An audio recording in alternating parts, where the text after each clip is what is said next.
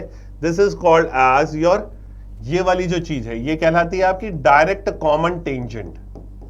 जब भी कोई टेंजेंट कुछ इस तरीके से गिवन हो ना तो याद रखना इसको हम कहते हैं डायरेक्ट कॉमन टेंजेंट। ठीक है, ये हमारी डायरेक्ट कॉमन टेंजेंट होती है। और ये इस तरीके से जब कोई टेंजेंट्स गिवन होती हैं इन्हें हम कहते हैं ट्रांसवर्स कॉमन टेंजेंट। ये दो तरीके की टेंजेंट होती है और वो आपसे हमेशा इन टेंजेंट की वैल्यू पूछेगा कि बताओ सर इन टेंजेंट का कितना डिस्टेंस है या व्हाटएवर इट इज।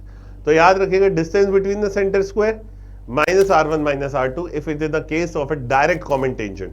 और ट्रांसवर्स कॉमन टेंजेंट के अंदर R1 प्लस R2 हो जाता है। ट्रांसवर्स में बेसिकली इस तरीके से क्रॉस बनता है और डायरेक्ट में इस तरीके से पैरेलल रहता है, ये याद रखना। अगर पैरेलल है तो माइनस है और क्रॉस है तो प्लस है, याद रखिएगा। तो डायरेक्ट एक फॉर्मूला है, ये याद रखिएगा, डायरेक्ट इसके ऊपर क्वेश्चंस बनते हैं हमारे। आई थिंक सो क्लियर है कहानी, यहां तक आपको समझ में आया होगा सर्कल। तो what we talked about circles में, अगर एक बार स्टार्टिंग से देखते हैं तो हमने बात करी है सर्कल्स में, सबसे पहले सर्कल की डेफिनेशन पे बात करी, सर्कल के पार्ट्स के ऊपर बात करी हमने, इन सारी चीजों के बारे में बात करी क्या होता है। हमने एरिया सर्कमफ्रेंस पे बात करी, आर्क पे बात करी, सेक्टर पे बात कर ली, सेमी सर्कल के एरिया पे मैंने आपको बात कर ली।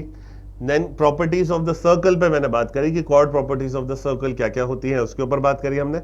Then angle properties of the circle, इस पे बात करी है हमने। एंड देन हम चले कॉट tangent properties of the circle, इस पे बात करी है हमने। And then this is the last part that is direct common tangent and transverse common tangent, इसके ऊपर हमने बात करी। तो remember these are the kind of formulas and कुछ कॉन्सेप्ट्स हैं जो ध्यान रखिएगा। चलिए अब चलते हैं कुछ क्वेश्चंस के ऊपर, थोड़े से एग्जांपल सॉल्व कर लेते हैं, थोड़ा टाइम मैं आपको दूंगा सॉल्व करने के लिए, फिर उसके बाद में हम सॉल्व करेंगे। चलिए तो example 1 that is your this question, please have a read.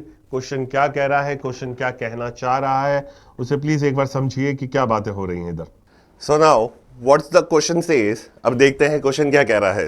Okay चलिए, तो क्या कहता है, पॉइंट T है, is 5 centimetre from the centre of the circle, radius 3 centimetre. Okay, तो रेडियस इसका आपको 3 सेंटीमीटर गिवन है, रेडियस यहाँ पे कितना गिवन है, 3 सेंटीमीटर गिवन है।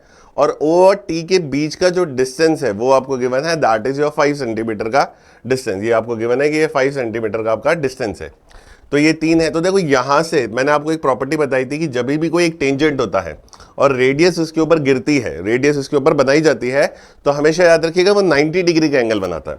तो यहां पर इसने 90 डिग्री का एंगल बनाया। ये 90 डिग्री के एंगल बनाने की वजह से ये क्या हो गया है, एक राइट एंगल ट्राइंगल हो चुका है। तो ये राइट एंगल ट्राइंगल हो गया, ये 3 हो गया, ये 5 हो गया है। तो अब ये कितना हो जाएगा, 3 5 पाइथागोरस की प्रॉपर्टी अगर अपन लगा सकते हैं इसमें बेसिकली देखा जाए तो ये 3 है, ये 5 है, तो ये कितना हो जाएगा मेरे पास, बेसिकली ये मेरे पास 4 हो जाएगा।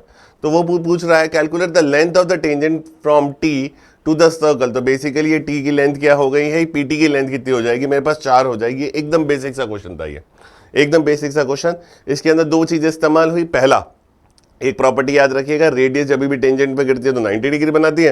एंड दूसरा जो आपका बेसिक फॉर्मूला है राइट एंगल ट्राइंगल का, that is your P square plus B square बराबर H स्क्वायर होता है। ये हमारा एक बेसिक फॉर्मूला है जो हमने यहाँ पे इस्तेमाल किया और इसे सॉल्व किया है। आई थिंक सो क्लियर है, क्वेश्चन आपके समझ में आ गया होगा, एकदम बेसिक सा क्वेश्चन था। चलिए going for the next now, अगले क्वेश्चन की तरफ चलते हैं और अगला क्वेश्चन देखते हैं क्या है। Okay, going for the next question. In the given figure ABC is a right angle triangle with AB equals to 9. Okay, तो AB आपको 9 गिवन है, ठीक है, एंड BC is 12 और BC आपका कितना गिवन है, 12 गिवन है। तो बेसिकली एक राइट एंगल ट्राइंगल है, ये P है, ये B है, तो आप H निकाल सकते हो। तो सर वापस वही formula, H square is equals to P square plus B square. And now P square, मेरा P स्क्वायर कितना है, 12 का स्क्वायर प्लस 9 का स्क्वायर प्लस 9 का स्क्वायर।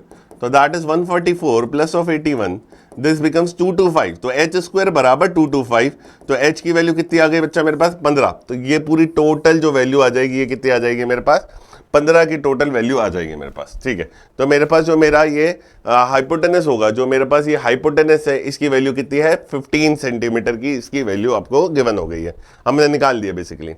चलिए, a circle with centre O has been inscribed inside the circle.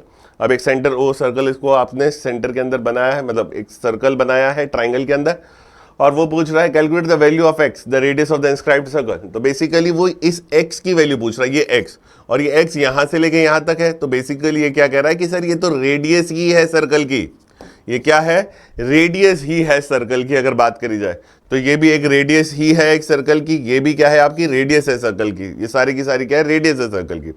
तो basically एक right angle triangle में इंस्क्राइब्ड सर्कल, एक राइट एंगल ट्राइंगल में इंस्क्राइब्ड सर्कल की रेडियस क्या होती है, एक राइट एंगल ट्राइंगल में इन सर्कल की जो रेडियस होती है that is nothing but p plus B minus H by 2। तो p कितना है मेरे पास 12 है, b कितना है मेरे पास 9 है, और h मेरे पास कितना आया 15 आया है, तो यहां पे मैंने लिख दिया। तो 12 plus 9 12 plus 9 that is 21 and 21 minus 15 by 2, तो दिस बिकम्स योर 3, 6 बाई 2 यानी this becomes your 3, sorry 6 by 2 this becomes your 3। तो बेसिकली ये x मेरे पास कितना आ गया, ये x मेरे पास कितना आ जाएगा, ये x आ जाएगा मेरे पास 3 सेंटीमीटर, ये x कितना आ जाएगा मेरे पास 3 सेंटीमीटर आ जाएगा। आई थिंक सो यहाँ तक आपको क्लियर है कहानी। सिंपल सा फॉर्मूला, वापस राइट एंगल ट्राइंगल का बेसिक फॉर्मूला लगाया, और इन सर्कल रेडियस, ये मैं आपको ट्राइंगल्स के अंदर सिखा चुका हूँ। एक इन सर्कल रेडियस, एक राइट एंगल ट्राइंगल का इन सर्कल रेडियस होता है p plus B minus H by 2। तो बस जस्ट ये फॉर्मूला अप्लाई करके हमने उसका इन सर्कल रेडियस निकाल दिया। तो यू कैन सी दैट कि कितना मिक्सअप ऑफ द टॉपिक होके आता है, क्वेश्चंस कैसे मिक्सअप ऑफ द टॉपिक करके आते हैं। और ज़्यादातर अगर देखा जाए तो कैट इसी लेवल ऑफ क्वेश्चन पूछता है, वो क्या करता है दो टॉपिक को मिक्स करेगा, जैसे ट्राइंगल सा सर्कल सा, दोनों को मिक्स कर दिया बेसिकली, एक ट्राइंगल के अंदर सर्कल बना के उसने दे दिया, ठीक है। तो ये सारी की सारी चीज़ें क्या करता है वो मिक्सअप करके इस तरीके से आपसे पूछ सकता है, इसका ध्यान रखेगा। तो I am think so I we are clear with this question also. Going for the next now, अगला क्वेश्चन। अब अगला क्वेश्चन आपका क्या कह रहा है वो समझिएगा, एकदम बेसिक सा क्वेश्चन है, प्लीज एक बार देखिए। Okay, so what it says is there are two circles of radius 10 centimeter. The length of the tangent is 52. Length of the tangent आपको कितना दिया गया है कि सर 52 सेंटीमीटर का टेंजेंट का लेंथ दिया गया है।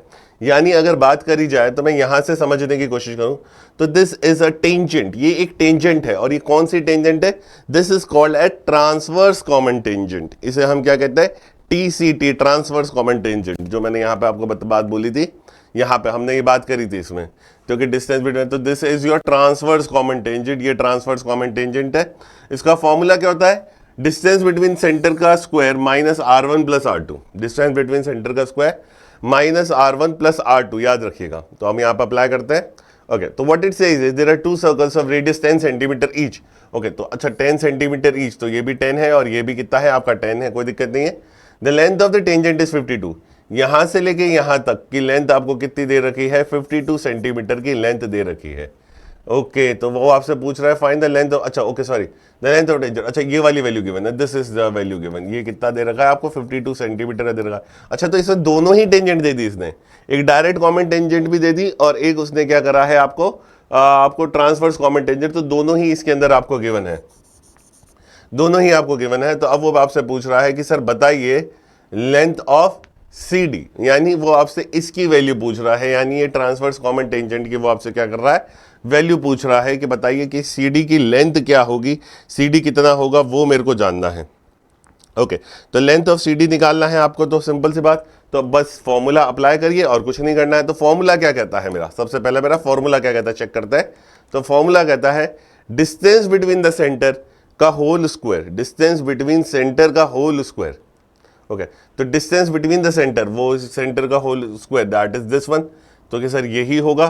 तो under root of distance between centre का होल स्क्वायर माइनस ऑफ क्या बोला था उसने आपको, minus of what it is saying is कि डिस्टेंस बिटवीन सेंटर का whole square minus R1 plus R2, minus of R1 plus of R2, वो आपको दे रहा है distance between the centre minus R1 plus R2। तो ये R1 ये है, R2 ये है, अगर R2 को ये मानो, ये R1 मानो, बात तो एक ही है। तो ये कितना बन जाएगा, 20 का होल स्क्वायर बन जाएगा। तो ये कितना बन जाएगा, 20 का होल स्क्वायर बन जाएगा। तो 52 का स्क्वायर माइनस 20 का होल स्क्वायर, तो दैट बिकम्स योर 48। तो आंसर कितना आ जाएगा, 48 आ जाएगा। सिंपल सा फॉर्मूला। वापस की सर कैसे आया, ये वाला फॉर्मूला इस्तेमाल किया, ट्रांसवर्स कॉमन टेंजेंट का, डिस्टेंस बिटवीन द सेंटर का whole square. This is the distance between the centres, this is the distance between the centres and what it is, ये है R1 प्लस ऑफ R2, ये है R1 plus of R2। आप इसको solve करके value निकाल सकते हैं। आई थिंक सो क्लियर है कहानी, यहां तक आपके क्लियर हो गया है सर्कल्स के अंदर कि हाँ भाई ये किस तरीके से निकला है। चलिए, तो बेसिक सा क्वेश्चन है, वापस एकदम बेसिक लेवल ऑफ क्वेश्चन है।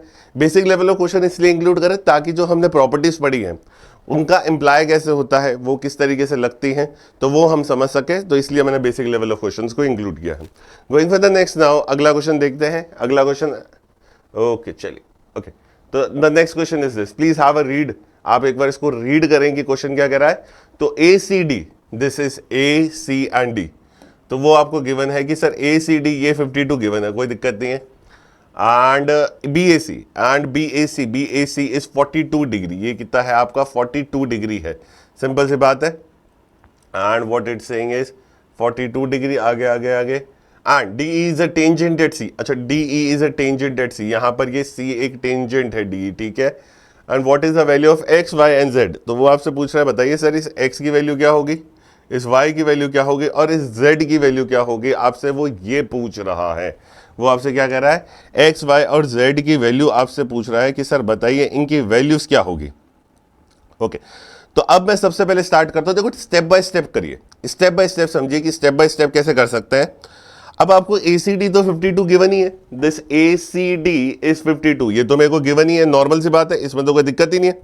अब मैं अगर आपको बोलूं this angle ABC, this angle, इस एंगल पे ध्यान दीजिए, angle ABC and angle ACD, angle ABC, ये वाला एंगल देखिए, वापस प्लीज देखिएगा, एंगल ABC एंड ACD ये सर बराबर होंगे। मैंने आपसे कहा ये सर क्या होते हैं, बराबर हो जाएंगे। अगर ये बराबर हो गए, अगर ये बराबर हो गए तो समझिएगा, सबसे पहली बात तो सर ये बराबर क्यों होंगे, मैंने यहां पे लिख देता हूं कि एंगल ABC एंगल ACD के बराबर होगा। क्यों होगा, ऑल्टरनेट सेगमेंट,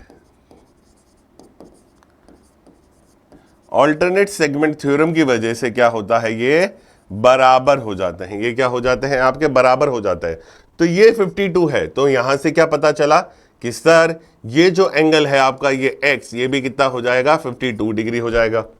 अब ये 52 डिग्री हो चुका है, ये वाला एंगल 52 डिग्री हो चुका है, तो आप इसकी वैल्यू निकाल सकते हो। सर कैसे निकालें इसकी वैल्यू, तो इसकी वैल्यू क्या होगी, 42 degree plus of 52 degree plus of angle Y बराबर 180 डिग्री, सिंपल सी बात है। तो सर 2 और 2 4, 5 और 4 9, 94। तो angle Y is equal to आपका कितना हो जाएगा, एंगल Y आपका कितना हो जाएगा, आपका देखा जाए तो कि सर ये वाली जो वैल्यू आपकी बनेगी तो दैट इज 94 प्लस Y बराबर 180 डिग्री। तो एंगल Y की मेरी वैल्यू क्या होगी, 94 को यहां भेज दीजिए, तो 180 डिग्री माइनस ऑफ 94 डिग्री, तो दिस बिकम्स 86 डिग्री। तो angle Y is your 86 degree, angle Y कितना बन गया, 86 डिग्री बन गया। वापस रिपीट करूंगा कैसे हुआ समझिएगा। सबसे पहले मैंने कहा ABC ACD के बराबर है, ABC ये वाला एंगल इस एंगल के बराबर होगा। सर क्यों बराबर होगा, ऑल्टरनेट सेगमेंट थ्योरम की वजह से ये क्या हो जाता है, एंगल आपके क्या होगा, बराबर हो जाएंगे। तो ये 52 मेरा क्या होगा, X के बराबर हो गया, सिंपल पहला पॉइंट। दूसरा पॉइंट क्या हुआ, सर ये 42 है, ये 52 है, तो ये 86 हो गया। कैसे, क्योंकि एक ट्राइंगल के अंदर सारे एंगल्स का सम कितना होता है, 180 डिग्री होता है, तो दिस बिकम्स योर 86 डिग्री। अब यहां पर ये जो एंगल दिख रहा है ना आपको टोटल, ये और ये तीनों एंगल मिलाकर कितने होंगे आपके, 180 डिग्री के एंगल्स होने चाहिए। तो यानी मैं इस तरीके से कर सकता हूं, अब मैं अगर आपको ऐसे बोलूं तो कि this 52 degree plus of angle Y plus of angle Z that would be equal to 180 degree. एक स्ट्रेट एंगल है ये इसलिए, और एंगल Y तो 86 गिवन ही है, तो 52 plus of 86 plus of angle Z बराबर 180 डिग्री। अब 6 7 8 8 और 5 13 यानी 138 बराबर एंगल Z 180 डिग्री। तो एंगल Z की वैल्यू कितनी आ गई 180 माइनस ऑफ 138, माइनस ऑफ 138, तो 10 में से 8 गया तो बचेगा 2, 7 में से 3 गया तो बचेगा 4, तो ये कितना आ गया 42 डिग्री आ गया।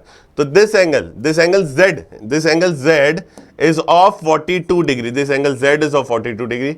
तो वो आपसे यही तो पूछ रहा है XYZ की वैल्यू क्या होगी, तो मैं कहूंगा जो मेरा एंगल X है that becomes 52 degree, angle Y becomes 86 degree, and angle Z, ये जो एंगल Z है ये कितना बन जाएगा मेरा 42 डिग्री बन जाएगा। एंगल Z कितना बन जाएगा मेरा 42 डिग्री बन जाएगा। आई थिंक सो क्लियर है। हमने कैसे बेसिक प्रॉपर्टीज का जो पढ़ा था उसका इस्तेमाल करा।